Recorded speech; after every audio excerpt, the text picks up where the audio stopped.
Once every generation, a trial lawyer of the stature of Joe Jamail comes along, an attorney who, with dogged tenacity and decades of faithful advocacy for the rights of the injured, is elevated to a position of national acclaim and respect. A passionate advocate of structured settlements, trial lawyer of the century, Joe Jamail.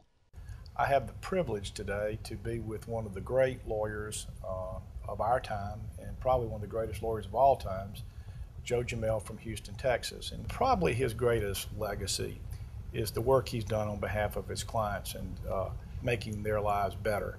And a lot of that's been accomplished through being a lawyer who's been sensitive to and knowledgeable about structured settlements.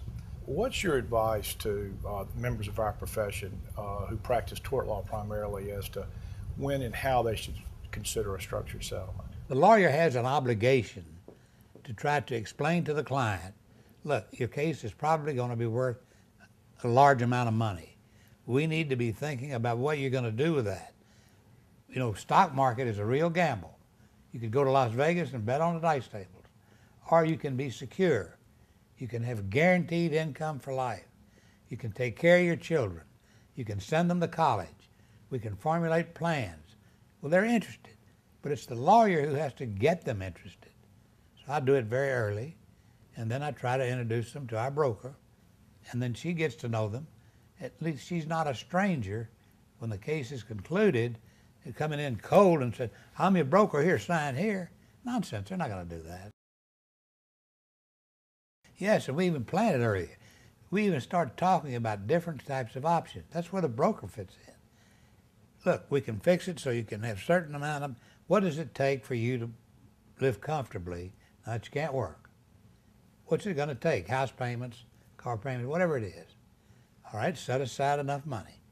Now you have children. How many? Do you want them to go to college? We can start their money coming in at age 18. Brokers can be very imaginative, can be very creative, and create different kinds of plans. In our own practice, if I heard, well, I don't need a professional to handle my money, my cousin or my next door neighbor is going to handle that. What's your advice to a lawyer who's having to deal with that or how to confront that? And I would tell anybody, any lawyer, that who wouldn't consider, and that's the early question, structured settlements from the very beginning is not doing a job for his client. How about a child? Let me be interviewer. What would you do with a blind child? Give the daddy and mommy the money? Doesn't work. Doesn't work. I'll give you some examples if you want it. We'd love to. I got sued once because of that. Okay. I had a child who was horribly injured. The child had a brother and a sister who were not involved, who were not injured, not affected in any way. I was able to get a net of about $30 million for the child. Child needed 24-hour care, constant care.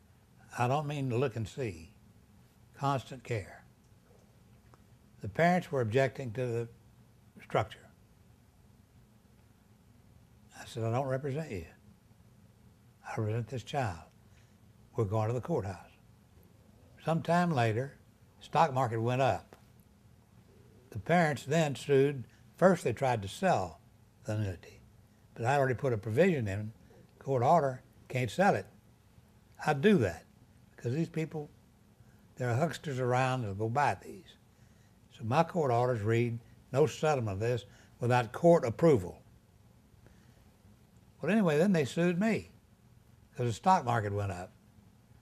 And they could have made more money if they had taken the money and put it in the stock market. Well, that, of course, was thrown out immediately, the case. But that's just an example of what people will do. They wanted to give part of this blind child's money to a brother and a sister. At what point do you think the lawyer's role stops? Do you think the lawyer just hands it over to the broker and that's the end of it, or has the lawyer got to be an advocate even in that process? They're not going to sign anything without me okaying it, structured settlement or not. So I'm always present because the lawyer has to be there. It's the lawyer that they trust first, the broker second. Let's be honest about it. Have you had a situation that you could share with our viewers that a person just wouldn't take the settlement structure? It's happened. It happens a great deal. What happens is you lose control over them If you don't start early, and back to that again, and you start with the adults, children I can handle. There's no way that the parents or anybody going to get the children's money in my cases. The courts trust me enough to understand I know what I'm doing. And the really debilitated people trust me. But when they come in and they want to go out and think about it, and go to the nearest beer joint, talk to whoever there plays the saddest song, and buys the next round, I guess. He's finally become a financial advisor. And they're just gullible. By contrast, the same question, have you ever had a client who was sort of hesitant not to do a structured? You wanted them to do it, and they finally, in your persuasive way, convinced them it was in their best interest, and years later came back to you and said, Mr. Jamail, I just have to tell you, that was the best thing that ever happened in my life. I see it every day, and I don't want to brag, but yes, I don't try to talk them into it. What I do is, again, to advocacy, show them the advantages and the disadvantages. Are you going to want to be worried about whether General Electric stock goes up or down tomorrow? Or do you want a guaranteed income? You were a working man. You would have retired on Social Security and whatever retirement you could have got. Why'd you work? To get your house paid for, be out of debt, and have enough money to live on. Well, right here's that package.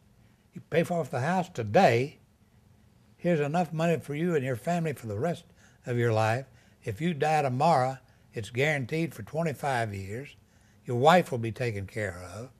And if you want the money back, we can reduce this income and give you your whole $10 million back in 20 or 25 years.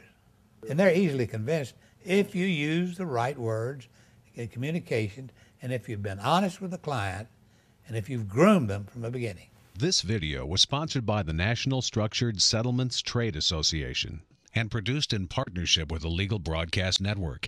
You can learn more about structured settlements and how to select or locate a settlement professional by contacting the National Structured Settlement Trade Association at structuredsettlement.info or calling 202-367-1159.